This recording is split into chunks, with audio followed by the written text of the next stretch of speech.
আসসালামু আলাইকুম বন্ধুরা, আশা করি সবাই ভালো আছেন। দীর্ঘ অপেক্ষার ইতি যাত্রা শুরু করলো বিশ্বের বৃহত্তম cruise ship icon of the C.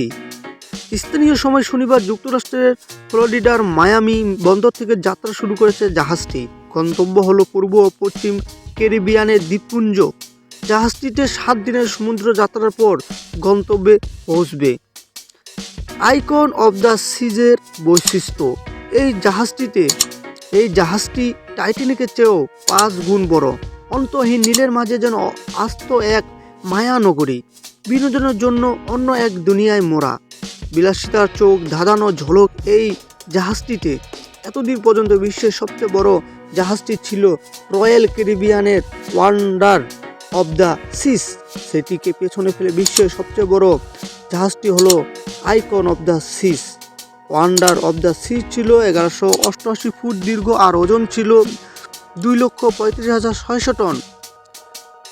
Icon of the seas এর দৈর্ঘ্য 365 মিটার 1197 ফুট আর এর ওজন 2,50,800 টন। এতদিন পর্যন্ত বিশ্বের সব থেকে বড় ক্রুজ শিপ ছিল ওয়ান্ডার অব দ্য সিস। এই ক্রুজ জাহাজে রয়েছে 20টি ডেক, রয়েছে 7টি সুইমিং পুল এবং 6টি ওয়াটার স্লাইড। জাহাজটিতে সবচেয়ে উপরের দিকে রয়েছে 40টিরও বেশি বার, আছে রেস্তোরাঁ, উঞ্চ এবং বিনোদন স্থল। 5,610 জন যাত্রী এবং 2,350 জন ক্রুজ সদস্য, সব মিলিয়ে 7,960 জন লোক এই বিশাল জাহাজে যাত্রা করতে পারবে। যাত্রা শুরুর পর যাত্রীর সংখ্যা আরও বাড়তে পারে বলে জানিয়েছেন রয়্যাল ক্যারিবিয়ান ইন্টারন্যাশনাল সংস্থা। জাহাজটিতে 28টি বিভিন্ন ধরনের কেবিন থাকছে। 82% কক্ষে 3 বা তার বেশি অতিথি থাকতে পারবেন। এই জাহাজটিতে রয়েছে থ্রিল আইল্যান্ড নামে বিশালাকার ওয়াটার পার্কও রয়েছে। সাবসাইট নামে একটি পারিবারিক এলক। রয়্যাল প্রমেন্ডেড থেকে সরাসরি সমুদ্রের দৃশ্য দেখা যাবে। এছাড়াও রয়েছে দ্য হাইওয়েতে ইনফিনিটি পুল কেবিন। একাধিক ধরনের কেবিন রয়েছে এই জাহাজটিতে তথা আইকন অব দ্য সিজে। 70% কক্ষের সঙ্গে বারান্দা রয়েছে। এই বারান্দায় দাঁড়িয়ে উপভোগ করা যাবে সমুদ্রের নীল সৌন্দর্য। যাত্রীদের বিনোদনের জন্য 50 জন সঙ্গীত শিল্পী ও কমেডিয়ানও রয়েছে। এই জাহাজটিতে রয়্যাল ক্যারিবিয়ান গ্রুপের মালিকানাধীন। 2022 সালের এপ্রিল ফিনল্যান্ডের মেয়ার তুর্কি শিপইয়ার্ডে জাহাজটি তৈরি করা শুরু হয়েছিল। সেখান থেকে শুরু হয় ট্রায়াল রান। সেই পরীক্ষায় কয়েকশো মাইল পথ ভ্রমণ করেছেন আইকন অব দ্য সিস। গত বছরের দিকে শেষ হয় ট্রায়াল রান। জাহাজটিতে সামনের দিকে আছে অ্যাকোয়াডম, এখানে জলপ্রপাত দেখার সুযোগও মিলবে। এছাড়াও 5 ডেক উঁচু ও খোলা সেন্ট্রাল পার্ক, সেখানে রয়েছে প্রচুর গাছপালা ও সাঁতারু ভাস্কর্য। এই প্রমোদ ট্যুরই চলেছে মায়ামি থেকে পশ্চিম ক্যারিবিয়ান পর্যন্ত।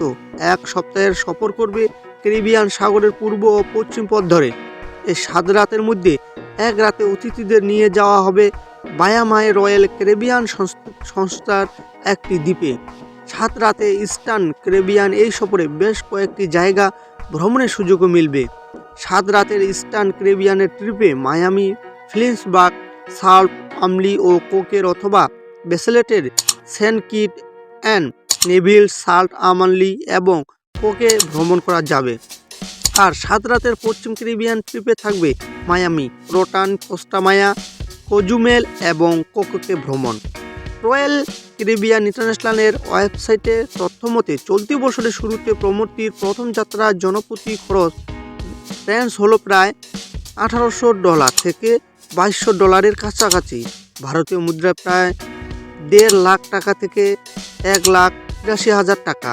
2022 সালের অক্টোবর থেকে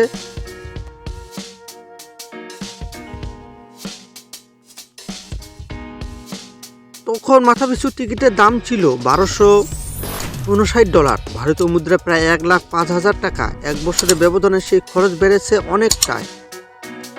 তো বন্ধুরা, আজকে এ পর্যন্তই। ভিডিওটি ভালো লাগলে অবশ্যই পাশে থাকবেন। খোদা হাফেজ।